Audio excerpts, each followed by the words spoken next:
عجب ہے پورنوار خیر المدارس، خدا کا ہے گلزار خیر الحمد للہ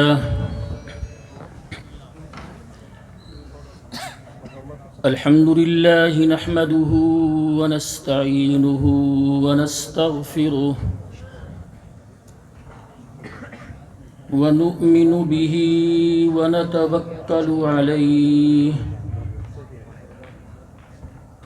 ونعوذ باللہ من شرور انفسنا ومن سیئات اعمالنا من يهده الله فلا مضل له ومن يضلل فلا هادي له ونشهد أن لا إله إلا الله وحده لا شريك له ونشهد أن سيدنا ومولانا محمدًا عبده ورسوله صلى الله تعالى عليه وعلى آله وأصحابه وبارك وسلم.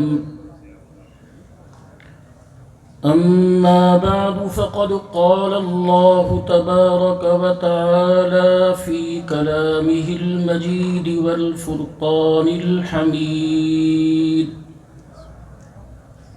أعوذ بالله من الشيطان الرجيم. بسم الله الرحمن الرحيم.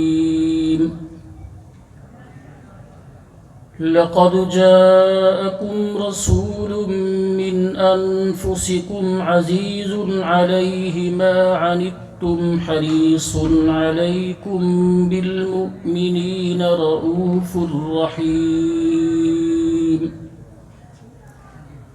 صدق الله مولانا العظيم. سمجھدار درود شریف پڑھ لیں. اللهم صل على محمد وعلى آل محمد كما صليت على إبراهيم وعلى آل إبراهيم إنك حميد مجيد. اللهم بارك على محمد وعلى آل محمد كما باركت على إبراهيم وعلى آل إبراهيم إنك حميد مجيد.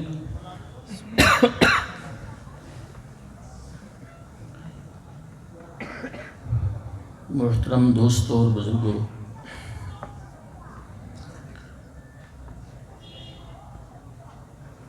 اس جلسے کا عنوان ہے سیرت النبی کانفرنس.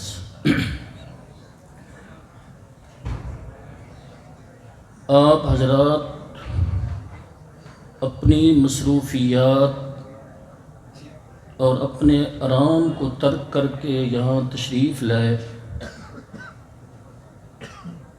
جو اس بات کی علامت اور نشانی کہ آپ حضرات کو رسول اللہ صلی اللہ علیہ وسلم کے ساتھ محبت ہے. اس لیے کہ اگر محبت نہ ہوتی تو آپ حضرات رسول اللہ صلی اللہ علیہ وسلم کا تذکرہ سننے کے لیے اپنی مصروفیات اور اپنے آرام کو نہ چھوڑتے تھے. تو آپ کا اپنی مصروفیات اور آرام کو چھوڑ کر یہاں تشریف لانا یہ اس بات کی نشانی ہے کہ آپ کو رسول اللہ صلی اللہ علیہ وسلم کے ساتھ محبت ہے. اللہ اس کو مبارک فرمائے. رسول اللہ صلی اللہ علیہ وسلم کے ساتھ محبت بہت بڑی دولت ہے. حضرت انس رضی اللہ تعالیٰ عنہ سے روایت ہے، وہ فرماتے ہیں کہ ایک شخص حاضر ہوا اس نے رسول اللہ صلی اللہ علیہ وسلم سے سوال کیا متی قیام الساعہ،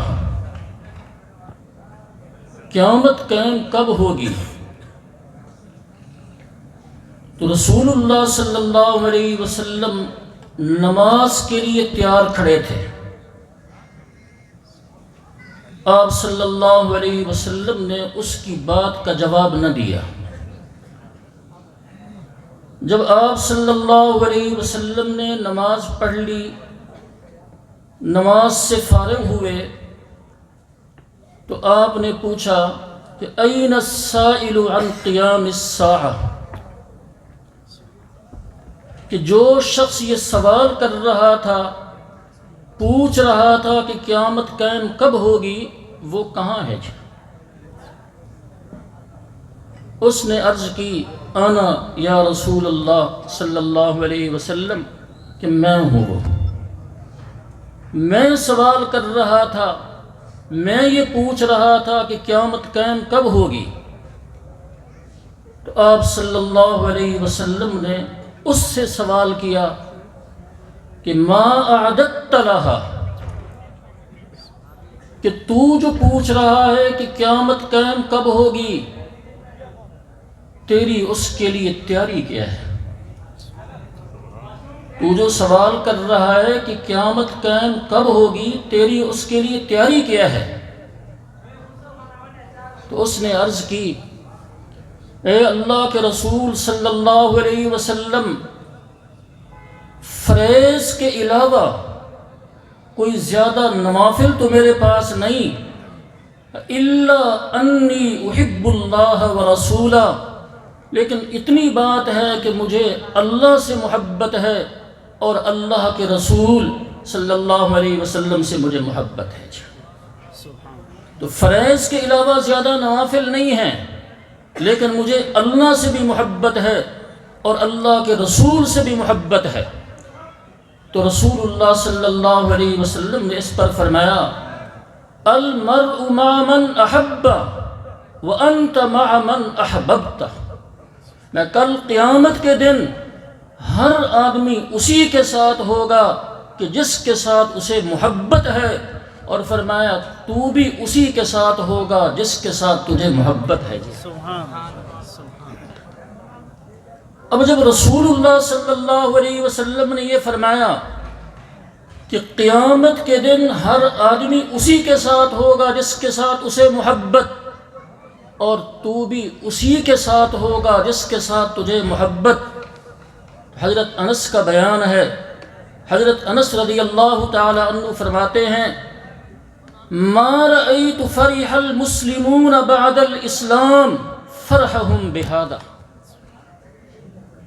کہ اسلام قبول کرنے کے بعد صحابہ کرام کو جتنی خوشی آپ صلی اللہ علیہ وسلم کے اس ارشاد سے ہوئی کہ آدمی جس سے محبت رکھتا ہے کل قیامت کے دن اسی کے ساتھ ہوگا، تو حضرت انس فرماتے ہیں کہ جتنی خوشی جناب کے اس ارشاد سے ہوئی، اتنی خوشی کبھی کسی بات سے نہیں ہوئی جی۔ سبحان اللہ۔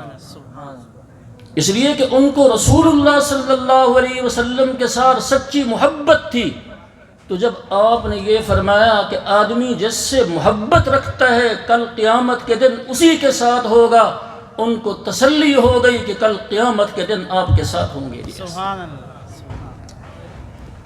تو اس لیے میں نے عرض کی کہ اللہ تبارک و تعالی نے رسول اللہ صلی اللہ علیہ وسلم کی محبت دلوں میں بٹھا دی، تو یہ بہت بڑی دولت ہے، اس پر ہمیں اللہ کا شکر ادا کرنا چاہیے۔ اور حضور صلی اللہ علیہ وسلم کا تذکرہ اس کو شوق سے سنیں، آپ کا تذکرہ شوق سے کریں، اس لیے کہ آپ کا تذکرہ اللہ کی رضا اور خوشنودی کا ذریعہ، اور آپ کا تذکرہ عبادت ہے۔ میری بات سمجھنے کی کوشش کریں، آپ کا تذکرہ اللہ کی رضا اور خوشنودی کا ذریعہ، اور آپ کا تذکرہ عبادت ہے۔ وہ کیسے؟ دیکھیں، آپ میں سے بہت سے حضرات ایسے ہیں جو پڑھنے پڑھانے والے ہیں، استاذ کو جس شاگرد کے ساتھ محبت ہو، جو شاگرد لیک فیق ہو، استاذ کا محبوب ہو، اگر استاذ کے سامنے اس شاگرد کی کوئی تعریف کرے، جس شاگرد کے ساتھ استاذ کو محبت ہے، لیک فیق شاگرد ہے، اگر استاذ کے سامنے اس شاگرد کی کوئی تعریف کرے تو استاذ خوش ہوگا یا نہیں ہوگا؟ باپ کو جس بیٹے سے محبت ہے، اس باپ کے سامنے اس بیٹے کی تعریف کی جائے تو باپ کو خوشی ہوگی یا نہیں ہوگی؟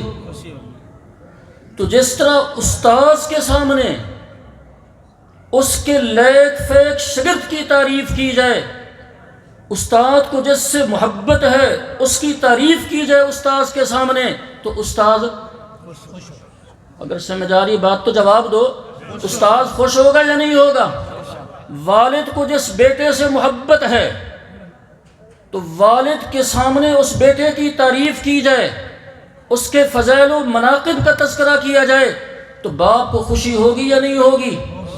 تو جس طرح استاذ کے سامنے اس کے شاگرد کا تذکرہ ہو تو استاذ کو خوشی ہوتی ہے، والد کے سامنے اس کے محبوب بیٹے کا تذکرہ ہو وہ خوش ہوتا ہے۔ اسی طرح جب اللہ کی بارگاہ میں اللہ کے محبوب صلی اللہ علیہ وسلم کا تذکرہ کیا جائے گا، آپ کے فضائل کا تذکرہ ہوگا، آپ کے کمالات کا تذکرہ ہوگا تو یقیناً اللہ بھی خوش ہوں گے۔ سبحان اللہ، سبحان اللہ۔ تو آپ کا تذکرہ اللہ کی رضا اور خوشی کا ذریعہ، اور جو کام اللہ کی رضا کا ذریعہ ہو وہ عبادت ہوگا یا نہیں ہوگا؟ جو کام اللہ کی رضا کا ذریعہ ہو یقیناً وہ عبادت ہوگا۔ جی تو آپ کا تذکرہ اللہ کی رضا کا سبب اور آپ کا تذکرہ عبادت ہے۔ تو اس لیے ذوق شوق سے بیٹھے، توجہ سے حضرات کے بیان سنیں۔ میں ایک چھوٹی سی بات سمجھاتا ہوں آپ کو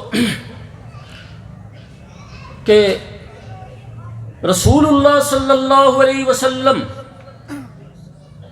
آپ کے انسان ہونے کا یہ مطلب نہیں ہے کہ آپ عام انسانوں کی طرح تھے۔ آپ کے انسان ہونے کا یہ مطلب نہیں ہے کہ عام انسانوں کی طرح تھے، بلکہ عام انسانوں سے اتنے فائق، اتنے برتر، اتنے افضل، اتنے اشرف کہ اگر ایک انسان بیک وقت عام انسان کو دیکھے اور رسول اللہ صلی اللہ علیہ وسلم کو دیکھے، آپ کے کمالات کو دیکھے، آپ کی خصوصیات کو دیکھے تو وہ کہے گا شاید انسان ہی نہیں ہے۔ اتنے اشرف ہیں، اتنے افضل ہیں، اتنے فائق ہیں کہ اگر ایک انسان بیک وقت عام انسان کو دیکھے اور رسول اللہ صلی اللہ علیہ وسلم کے کمالات اور آپ کی خصوصیات کو دیکھے تو وہ کہے گا شاید یہ انسان ہی نہیں ہے۔ عربی کا ایک شاعر کسی کی تعریف کرتے ہوئے کہتا ہے ان تفق الانام وانت منهم فان المسك بعد دم الغزالی، کہتے ہیں اگر تو اپنے ممدوح کو کہتا ہے، جس کی تعریف کر رہا ہے اس کو خطاب کرتے ہوئے کہتا ہے کہ اگر تو مخلوق میں سے ہو، مخلوق میں سے ہو، مخلوق میں سے ہونے کے باوجود ساری مخلوق سے فائق ہو جائے کا کوئی تعجب کی بات نہیں ہے۔ ہو مخلوق میں سے لیکن ساری مخلوق سے تو فائق ہو جائے یہ کوئی تعجب کی بات نہیں ہے، اس لیے کہ مشک ہرن کے خون کا ایک حصہ ہوتا ہے۔ تو مشک ہرن کے خون کا ایک حصہ، لیکن ادھر خوشبو ہے ادھر بدبو ہے۔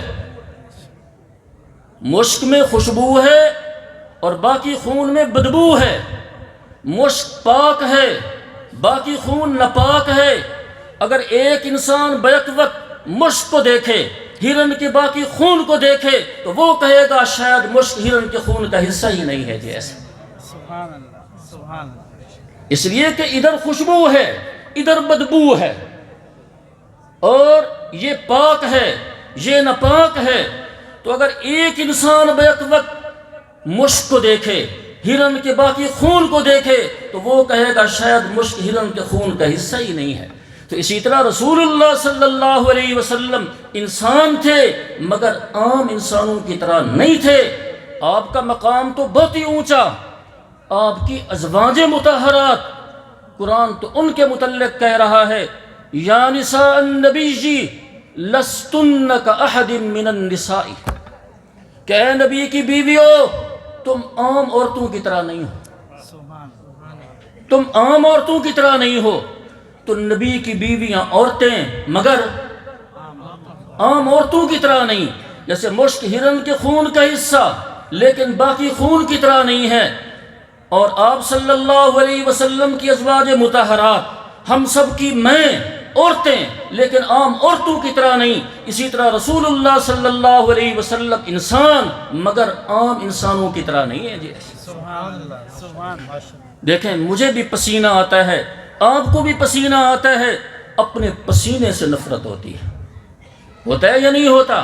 لیکن قربان جائیں رسول اللہ صلی اللہ علیہ وسلم کے پسینے پر۔ حضرت معاذ کا بیان ہے، حضرت معاذ رضی اللہ تعالی عنہ فرماتے ہیں کنت اسیر مع رسول اللہ صلی اللہ علیہ وسلم، میں آپ کے ساتھ چل رہا تھا، توجہ فرمانا، میں آپ کے ساتھ چل رہا تھا، آپ نے فرمایا یا معاذ ادنو منی، اے معاذ میرے قریب ہو جاؤ۔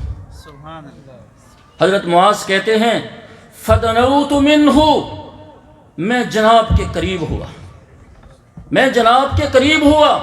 تو آگے کہتے ہیں ما شممت مسکن ولا عنبرا اطیب من ریح رسول اللہ صلی اللہ علیہ وسلم، میں آپ کے قریب ہوا تو آپ کے جسم مبارک سے جو میں نے خوشبو محسوس کی، ایسی خوشبو نہ کبھی مشک کے اندر محسوس کی نہ کبھی عنبر کے اندر محسوس کی ہے۔ اور جناب کا جس راستے سے گزر ہو جاتا تو آپ کے پسینے کی خوشبو سے پتہ چل جاتا تھا کہ اس راستے سے جناب کا گزر ہوا ہے۔ جی ایسا حضرت جابر بن سمرہ کا بیان ہے، وہ کہتے ہیں ان رسول اللہ صلی اللہ علیہ وسلم لم يسلك طریقا فيتبعه احد الا عرف انه قد سلكه من طيب عرقه، کہ جس راستے سے جناب کا گزر ہو جاتا اگر اسی راستے پر جناب کے پیچھے کوئی آدمی چلتا تو آپ کے پسینے کی خوشبو سے پہچان لیتا تھا کہ اس راستے سے جناب کا گزر ہوا ہے۔ جی ایسا، سبحان اللہ، سبحان۔ اور ایسا پسینہ، ایسی عمدہ خوشبو کہ لوگ آپ کے پسینے کو اپنی خوشبو میں ملایا کرتے تھے۔ جی ایسا، سبحان اللہ، سبحان اللہ۔ لوگ آپ کے پسینے کو اپنی خوشبو میں ملایا کرتے تھے۔ حضرت انس کا بیان ہے، یہ کہتے ہیں کہ رسول اللہ صلی اللہ علیہ وسلم ہمارے ہاں تشریف لائے، فقال، آپ نے قیلولہ فرمایا، دوپہر کا آرام فرمایا، آپ کو پسینہ آ گیا۔ حضرت انس کہتے ہیں جات امی بقارورہ، میری ماں شیشی لے کر آ گئی۔ سبحان حضور علیہ السلام آرام فرما رہے ہیں تو میری ماں شیشی لے کر آ گئی، فجعلت تسلط الحرق، پسینہ پونچھ کر شیشی کے اندر ڈالنے لگ گئی۔ سبحان اللہ۔ فاستيقظ رسول اللہ صلی اللہ علیہ وسلم، آپ علیہ السلام بیدار ہوئے، آپ کی آنکھ کھل گئی۔ تو آپ نے حضرت انس کی والدہ سے کہا یا ام سلیم ما هذا الذي تصنعين، یہ کیا کر رہی ہو، یہ کیا کر رہی ہو؟ حضرت انس کہتے ہیں کہ میری والدہ نے جواب دیا ھذا عرق نجعله لطيبنا وهو اطيب الطيب، جی ایسے کہ آپ کا پسینہ ہم اپنی خوشبو کے اندر ملایا کرتے ہیں، اور جس خوشبو کے اندر جناب کا پسینہ مل جائے وہ خوشبو ہمارے ہاں سب سے عمدہ سمجھی جاتی ہے۔ سبحان اللہ۔ تو میں عرض یہ کر رہا تھا کہ حضور صلی اللہ علیہ وسلم انسان تھے مگر عام انسانوں کی طرح نہیں تھے، عام انسانوں کی طرح نہیں تھے۔ لیکن ایک وقت جناب پر ایسا آیا توجہ فرمانا، سمجھنے کی کوشش کرنا۔ ایک وقت جناب پر ایسا آیا، کوئی اٹھانے کے لیے تیار نہیں، کوئی چھاتی سے لگانے کے لیے تیار نہیں، کوئی کندھے پر بٹھانے کے لیے تیار نہیں، کوئی دودھ پلانے کے لیے تیار نہیں۔ کیا اس وقت آپ افضل نہیں تھے؟ جی، جس وقت کوئی اٹھانے کے لیے تیار نہیں ہو رہا، کوئی چھاتی سے لگانے کے لیے تیار نہیں ہو رہا، کوئی دودھ پلانے کے لیے تیار نہیں ہوا، کیا اس وقت آپ افضل نہیں تھے؟ تو کیوں نہیں اٹھا رہے تھے؟ کیوں نہیں اٹھا رہے تھے؟ اس لیے کہ یتیم ہے، یتیم ہے، کیا ملے گا؟ اگر ہم نے اس کو دودھ پلا دیا، اس کی پرورش کر دی، ہمیں کیا ملے گا؟ اس کے کسی ایک نے اٹھا لیا نا جی، جس نے اٹھایا اس کا نام کیا ہے؟ جنہوں نے نہیں اٹھایا ان کا نام؟